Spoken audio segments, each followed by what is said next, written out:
Ok ngày nắng nhưng mà thơ video vì cả deploy software vì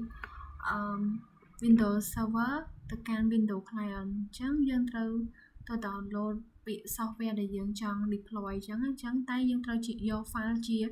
MSIអាចយក exe បាននេះដោយសារថាយើង deploy ទៅកាន់លើ Windows Server អាចប្រើ exe បានយើងទៅ MC យើងមកចឹងកាលមុនយើងមាន group policy របស់យើងមាន group សម្រាប់ flash បាត់អីចឹងទៅចឹងខ្ញុំត្រូវបង្កើត group policy មួយទៀតដើម្បី set up software ដើម្បី deploy software ដែលខ្ញុំ set up លើរបស់ Windows Server នេះលើ server ទៅហើយ deploy ទៅ client ចឹងយើងបង្កើតgroup policy មួយទៀតមកដាក់ឈ្មោះថា file setupអ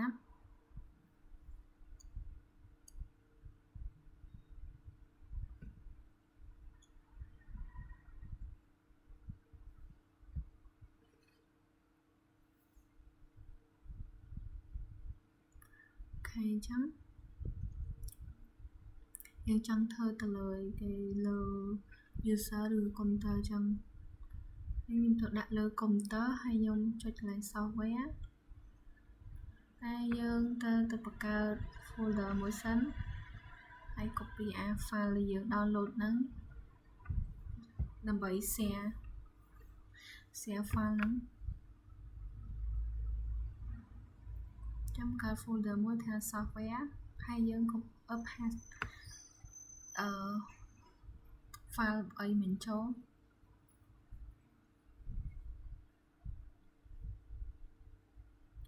យើងចុចពី property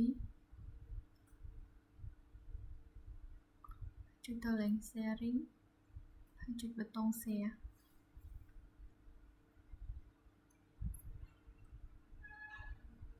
យើងចូលទៅ everyone ហើយ add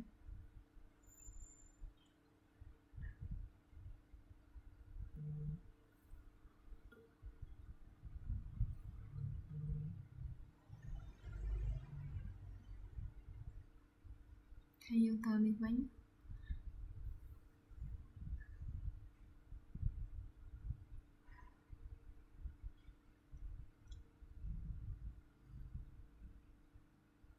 ចាំតិចយើងគ្នា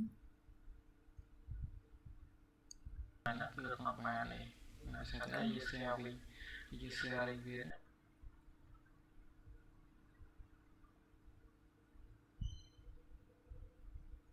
យើងចុច new ហើយយកដើម្បីយើងយក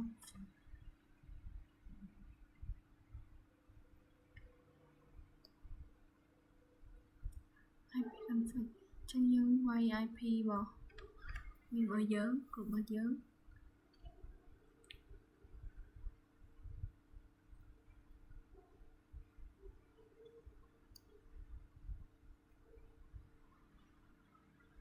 មកយើងទៅយក software របស់យើងហើយ open វាទៅហើយយក assign ចឹងយើងបាន Google Chrome មួយ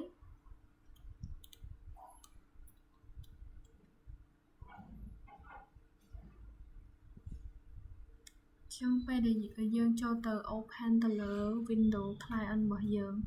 ដើម្បី install software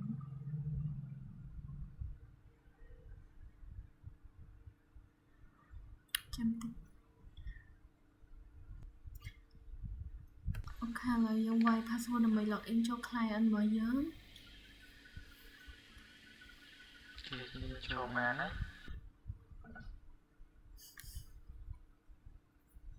អូខេអញ្ចឹងយើងចូលទៅ command prompt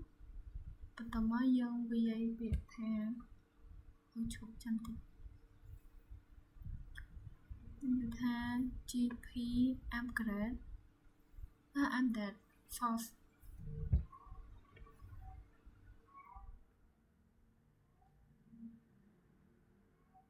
ចឹងវានឹង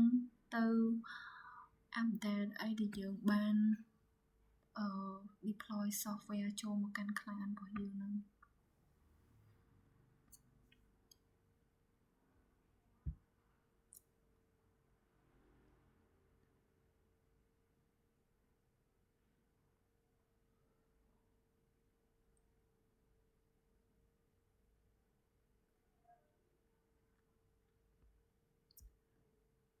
អញ្ចឹងពេលដែលយើង update វាហើយវាប្រកាសជា restart ដែលយើង log in សាមីដើម្បីយើងទទួលបាននៅ software ហ្នឹង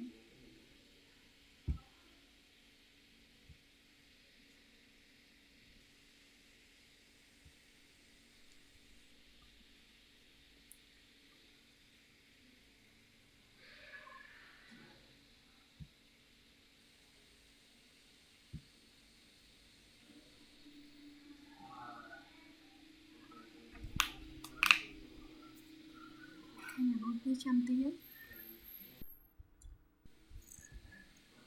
យ៉ាងមកហើយ ឥឡូវយើងបានហើយយើង log in ចូលសាមីមក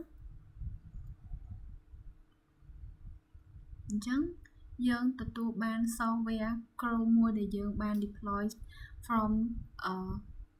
Windows របស់ server របស់យើងហើយយើងជា client ដែលទទួលបានយើងអត់ចាំបាច់ទៅអង្គុយ download ខ្លួនឯង install ខ្លួនឯងទេយើងអង្គុយចាំអង្គុយទៅស្ងៀមគឺគេ install deploy មកឲ្យយើងហ្មង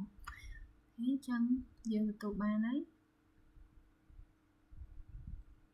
អូខេអ្នកនរគ្នាអញ្ចឹងនេះជារបៀបដែលយើង deploy software from server to client អញ្ចឹងវាបើយើងចង់បាន software អីផ្សេងដូចខ្ញុំមានមិញ3អញ្ចឹងខ្ញុំ deploy មកមួយអញ្ចឹងយើងអា2ទៀតយើងចង់ធ្វើទៀតយើងធ្វើដូចគ្នាអញ្ចឹងអត់ខុសគ្នាអញ្ចឹងយើងធ្វើតែអញ្ចឹងមកវាស្រួលយើងស្រួលគ្រប់គ្រងយើងស្រួល deploy software ឲ្យ client យើងថា client យើងគួរមាន software អីខ្លះៗហើយយើងអត់ចាំបាច់ទៅអង្គុយ install ឲ្យគាត់ក្នុងមួយក្រុមហ៊ុនមួយយើងត្រូវ install ឲ្យគ្រប់ computer អញ្ចឹងយើងគ្រប់គ្រង from server របស់យើងទៅវាស្រួលអត់ចាំបាច់ហត់អញ្ចឹងខ្ញុំមានតែប៉ុណ្្នឹងទេបាយបាយអ្នកនរគ្នា